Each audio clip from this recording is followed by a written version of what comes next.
Listen, Buick has always been the sensible choice, the reliable brand, the car your grandfather trusted.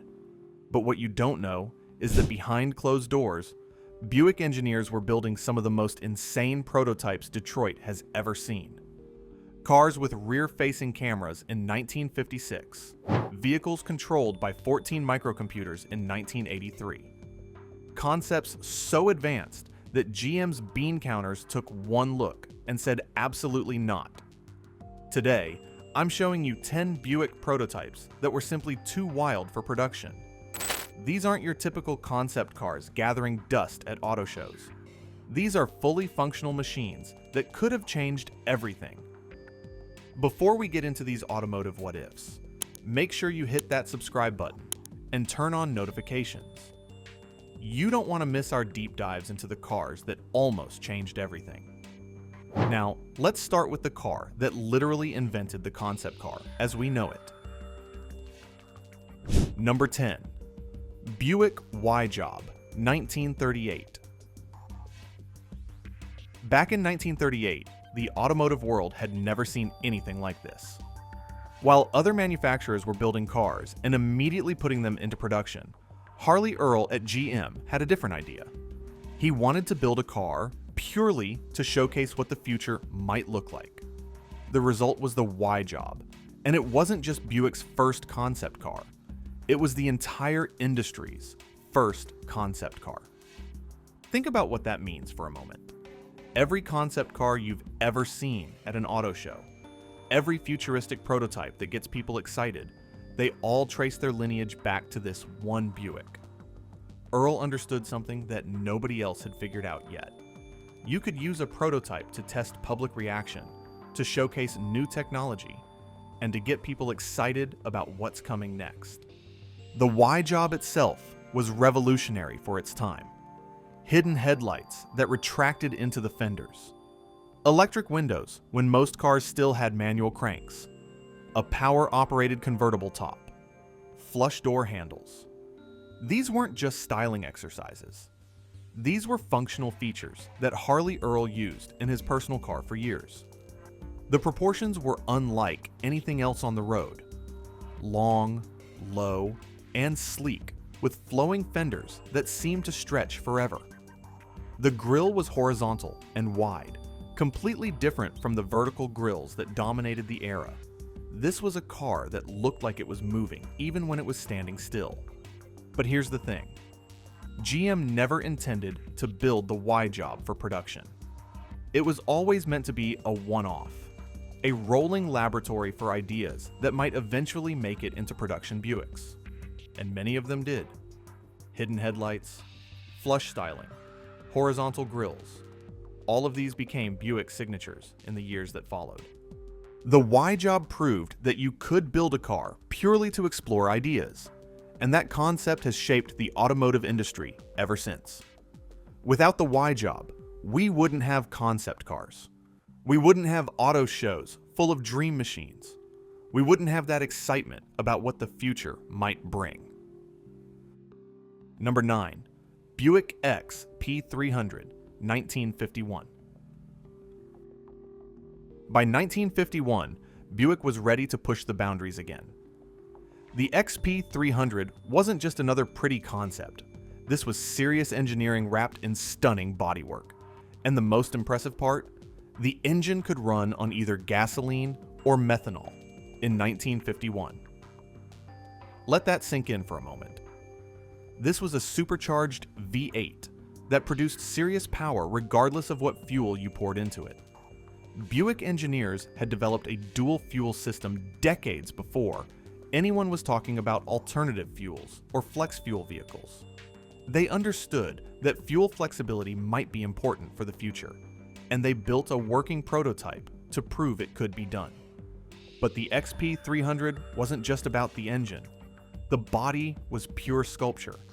Smooth flowing lines with minimal chrome. A wraparound windshield that gave the driver an unprecedented view of the road.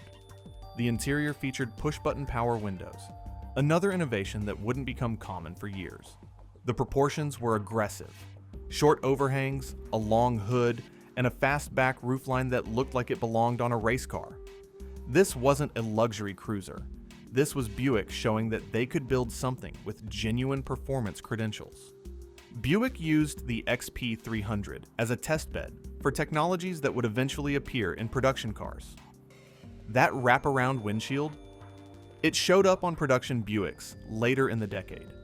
The smooth, flowing styling? That influenced Buick's design language for years. But the dual fuel engine? That was too advanced, too expensive, and too complicated for the 1950s market. Looking back, the XP300 represented everything that was exciting about American automotive engineering in the early 1950s. Bold ideas, advanced technology, and the confidence to build something just to see if it could be done. Number 8. Buick Wildcat I, 1953. In 1953, Buick decided to build a pure sports car, not a luxury coupe, not a grand tourer, a genuine two-seat sports car that could compete with anything coming out of Europe. The Wildcat I was their answer, and it was spectacular. The body was made entirely of fiberglass, a material that was still relatively new in automotive applications. This wasn't just about weight savings. Fiberglass allowed Buick's designers to create shapes that would have been impossible with steel. The result was a car with curves and contours that looked organic, almost alive. The Wildcat I sat low to the ground, with a wide stance that promised serious handling capabilities. The front end featured a distinctive grille that would influence Buick's styling for the next decade. The rear was clean and purposeful with minimal ornamentation. This was a car designed for driving, not for showing off at the country club.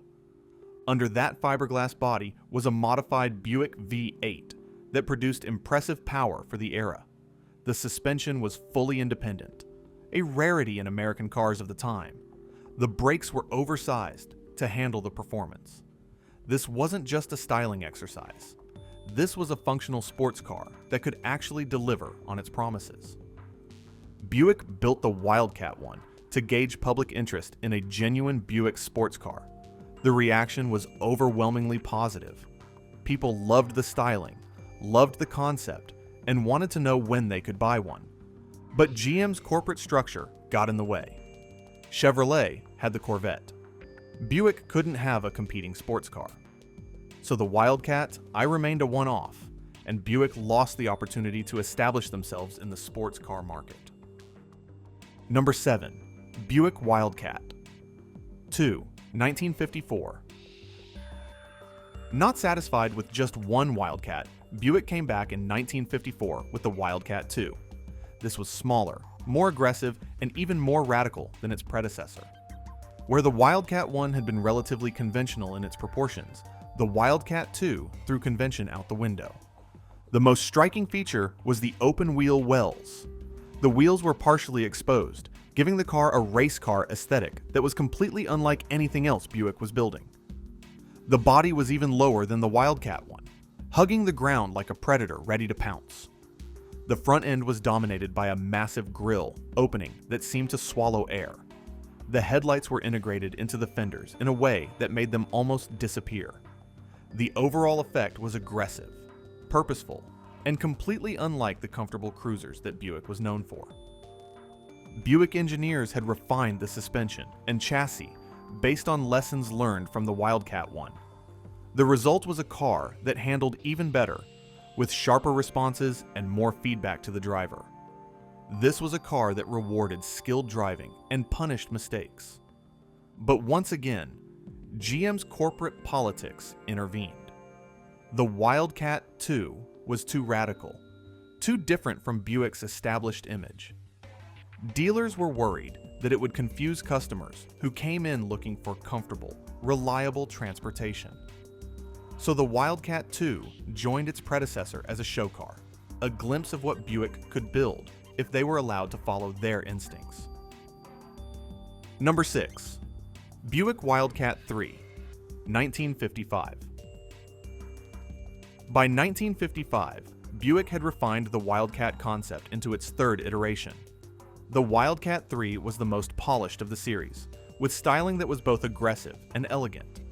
The elongated fenders gave the car a sense of motion, even when standing still. The grille was innovative, featuring a design that would influence production Buicks for years to come. The Wildcat III represented Buick's vision of what a grand touring car should be. Fast enough to cover ground quickly, comfortable enough for long-distance travel, and beautiful enough to turn heads wherever it went. This wasn't a pure sports car like the first two Wildcats. This was something more sophisticated. The interior was luxurious but focused. The seats provided excellent support without sacrificing comfort. The dashboard was clean and functional, with all the important information presented clearly to the driver. This was a car designed for serious driving, not just cruising. Under the hood was Buick's most powerful V8 yet, tuned for both performance and reliability. The suspension was sophisticated, providing a balance between comfort and handling that few cars of the era could match. The brakes were powerful enough to haul the car down from high speeds repeatedly without fade. Buick seriously considered putting the Wildcat III into limited production. They had the engineering sorted out. They had the manufacturing capability. And they had dealers asking for something exciting to sell. But once again, corporate concerns won out. The Wildcat III was deemed too expensive, too niche, and too risky for a brand that was selling comfortable family cars by the thousands. Number 5. Buick Centurion, 1956. Now we get to something truly revolutionary.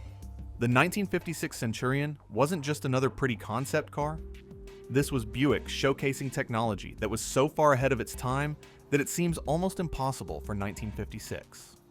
The most famous feature was the rear-facing camera system. Instead of traditional mirrors, the Centurion used a camera mounted at the rear of the car that fed video to a screen on the dashboard. In 1956, think about that. This was decades before backup cameras became common, and Buick had already figured out how to make it work. But the camera system was just the beginning. The Centurion featured a transparent roof panel that could be adjusted for opacity. Want more light? Make it clear. Too much sun? Darken it. This was electrochromic glass technology in 1956, something that wouldn't appear in production cars until the 21st century. The styling was pure 1950s futurism. Sweeping lines, dramatic fins, and a front end that looked like it could slice through the air. The proportions were exaggerated, with a long hood and short deck that emphasized the car's performance intentions. The interior was just as advanced as the exterior. The seats were designed to provide support during spirited driving, while remaining comfortable for long trips. The controls were positioned for easy reach, and the instrumentation was comprehensive without being overwhelming. Buick built the Centurion to showcase what was possible when engineers were given free rein to explore new ideas. The camera system proved that you could replace mirrors with electronics. The adjustable roof showed that you could give drivers control over their environment in ways that had never been possible before. But production was never seriously considered.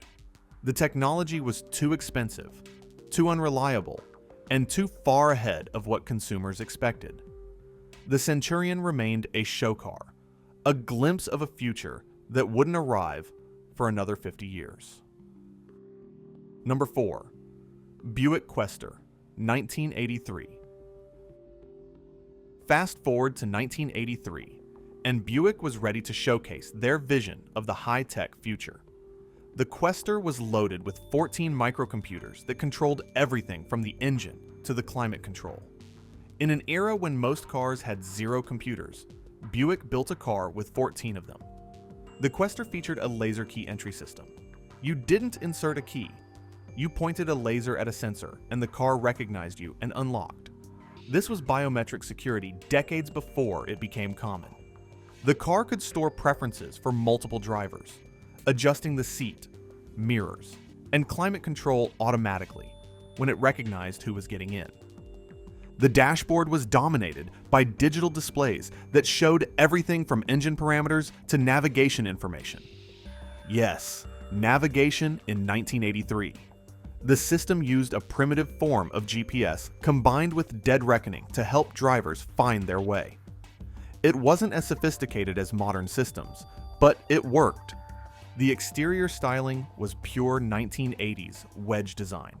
Sharp angles, pop-up headlights, and a low, aggressive stance.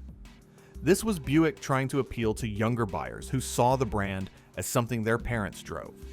The Quester was meant to show that Buick could be high-tech, exciting, and forward-thinking. But here's the problem. The Quester was never meant to be driven.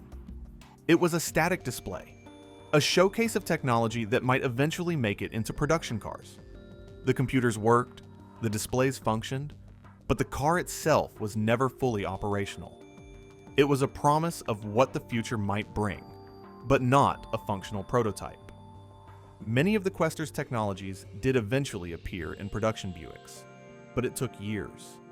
The digital displays, the computerized engine management, the keyless entry. All of these became standard features, but not until the technology became reliable and affordable enough for mass production. Number 3, Buick Signia, 1998. By 1998, Buick was struggling with an image problem. The brand was seen as old-fashioned, appealing only to retirees. The Signia was their attempt to change that perception. This was a sport wagon concept that combined practicality with genuine style. The Signia's proportions were perfect, long, low, and sleek, with a roofline that flowed smoothly from front to back. The rear hatch was large enough to swallow serious cargo, but the overall design was elegant rather than utilitarian. This was a car that could haul your gear to the mountains on the weekend and still look good parked at the office on Monday. The interior showcased Buick's vision of modern luxury. High-quality materials, comfortable seats, and a dashboard layout that was both functional and attractive. The rear seats could fold flat to create a massive cargo area, but they were comfortable enough for adults on long trips. Under the hood was a powerful V6 that provided more than adequate performance. The suspension was tuned for a balance between comfort and handling, making the Signia equally at home on the highway or on winding back roads. Buick used the Signia to test public reaction to a more youthful, dynamic design language. The response was positive. People liked the styling, appreciated the practicality, and wanted to know when they could buy one. But GM was in the middle of a corporate restructuring, and resources were tight. The Signia never made it to production, and Buick continued to struggle with its image problem for another decade. Number 2, Buick Blackhawk, 2000. In 2000, Buick celebrated their 100th anniversary by building one of the most stunning concept cars they'd ever created. The Blackhawk was a retro-inspired convertible that paid homage to Buick's glorious past, while incorporating modern technology and performance. The styling was pure 1950s. Inspiration filtered through modern design sensibilities. Sweeping fenders, a massive chrome grille, and proportions that emphasized power and elegance. But this wasn't just a styling exercise. Under that gorgeous bodywork was a 455 cubic inch V8, producing serious horsepower. The Blackhawk featured modern suspension technology, powerful brakes, and a sophisticated chassis that could handle all that power. This was a car that could cruise comfortably on the highway or attack a winding road with confidence. The convertible top was power operated and disappeared completely when lowered, maintaining the car's clean lines. The interior was a masterpiece of craftsmanship. Hand-stitched leather, real wood trim, and modern conveniences like climate control and a premium sound system. This was old-school luxury, executed with modern quality and attention to detail. Buick built the Blackhawk to remind people that they had a rich performance heritage. The 455 V8 was a callback to the muscle car era, when Buicks were genuinely fast. The styling referenced the classic Buicks of the 1950s when the brand was at the height of its popularity. The public reaction was overwhelmingly positive. Enthusiasts loved it. The automotive press praised it. People wanted to buy it. But GM decided that a limited production, hand-built convertible didn't fit with Buick's future direction. The Blackhawk remained a one-off, a beautiful reminder of what Buick could build when they embraced their heritage. Number 1. Buick Bengal, 2001. Our number 1 spot goes to the Bengal, a sporty roadster concept that generated massive positive attention, but never made it past the concept stage. The Bengal was Buick's answer to the Mazda Miata and BMW Z3, a compact, affordable roadster that would bring younger buyers into Buick showrooms. The styling was aggressive and modern. A short wheelbase, wide stance, and muscular proportions gave the Bengal a purposeful look.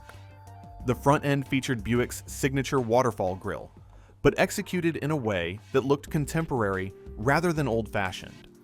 The rear was clean and simple, with minimal ornamentation. Under the hood was a supercharged V6 producing over 240 horsepower. In a car that weighed less than 3,000 pounds, that was more than enough for serious performance. The Bengal could hit 60 miles per hour in under 6 seconds and had a top speed north of 140 miles per hour. This wasn't a cruiser. This was a genuine sports car. The interior was driver-focused with supportive seats, a thick-rimmed steering wheel, and gauges that were easy to read at a glance. The top was a manual soft top that could be lowered quickly and stored behind the seats. This was a car designed for top-down driving on sunny days. Buick seriously considered putting the Bengal into production. They had worked out the manufacturing processes, identified suppliers, and even had a target price that would have made it competitive with other roadsters on the market. Dealers were begging for it. The automotive press was praising it. Everything pointed toward production. But GM's financial troubles intervened. The company was struggling. Resources were being redirected to more profitable vehicles, and a niche roadster didn't fit with the corporate strategy. The Bengal died in the planning stages, and Buick lost what might have been their best opportunity to attract younger buyers. Looking back, the Bengal represented everything that Buick needed but never got. It was youthful, exciting, and genuinely fun to drive. It would have brought new customers into showrooms and changed perceptions about what Buick could be. Instead, it remained a concept, and Buick continued to struggle with an aging customer base. There you have it. 10 incredible Buick prototypes that never made it to production. Each one represents a missed opportunity, a moment when corporate politics, financial concerns, or simple bad timing prevented something special from reaching American driveways. These cars prove that Buick's engineers were capable of building world-class automobiles. They had the talent, the technology, and the vision to create automotive legends. What they didn't have was the corporate support to turn their dreams into reality. It makes you wonder what the automotive landscape might look like today if Buick had been allowed to build even half of these incredible machines. Would we still be talking about the brand as something for retirees? Or would Buick be recognized as one of America's most innovative manufacturers? What do you think? Which of these lost Buicks would you most want to see in your garage? Let me know in the comments below. And don't forget to subscribe and hit that notification bell for more deep dives into the cars that almost changed everything. Until next time, keep dreaming about what could have been.